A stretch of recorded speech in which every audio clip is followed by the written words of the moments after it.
Well, this story has caused quite a buzz in the area. About 3 weeks ago, a homeless, drug-addicted sex offender from Naples was dropped off against his will on the streets of Sarasota.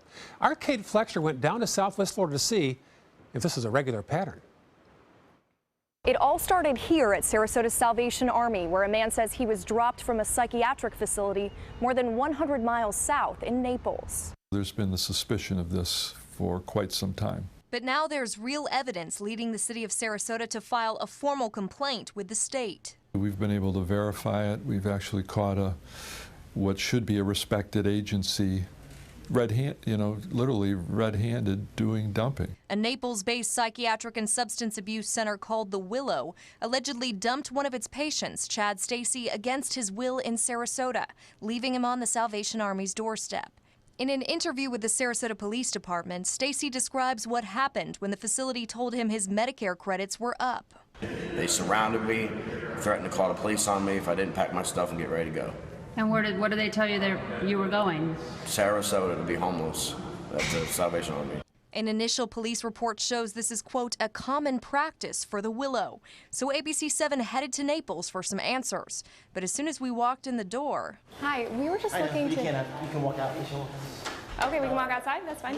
So we stepped outside. You're asked to leave? Okay, you want us to leave? No, yeah, it's private property. Okay, we were hoping to talk... There's no cameras, there's no cameras inside the hospital. That's fine, but we were hoping to talk to an administrator about patient care. No comment. No comment? Okay, thanks. No one at The Willow would talk to us, so we went to the local homeless shelter, St. Matthew's House, and found the president and CEO, Van Ellison, was quite familiar with The Willow. We found that people being discharged from The Willow were not stable, were not able to abide by simple rules in a program like ours, and weren't capable of self-care. And we couldn't coordinate with them. They wouldn't coordinate with us for discharge. People were just dropped off here.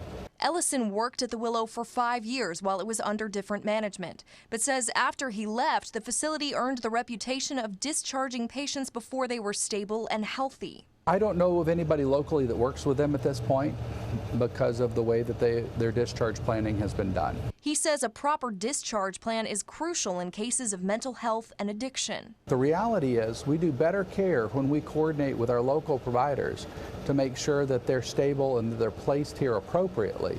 And if they're not stable, then it doesn't do that patient any service. Barwin says that proved true in the case of Chad Stacy, who was turned away from the Salvation Army because he's a registered sex offender, and in a matter of days spiraled into a state of instability. The individual was in the emergency room 3 times over 3 or 4 days, including an overnight stay, occupied a considerable amount of police officers' time, all to deal with a situation that should have never happened. Major Ethan Frizzell of the Salvation Army says cases of people dumping the homeless in Sarasota have the potential to overwhelm the system and decrease the capacity for individualized care. If you were to move people here that are not the people that the community is currently working on, again, I think that taxes the system, being police department, health and mental health, and services, and so it's being noticed. That's why the Salvation Army recently started asking homeless individuals where they came from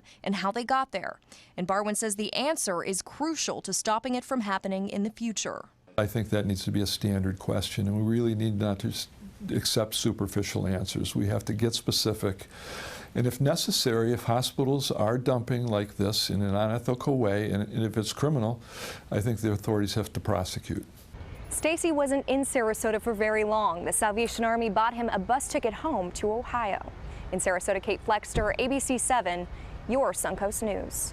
Now we're told by a former Willow employee that the facility often evicts patients when Medicare runs out.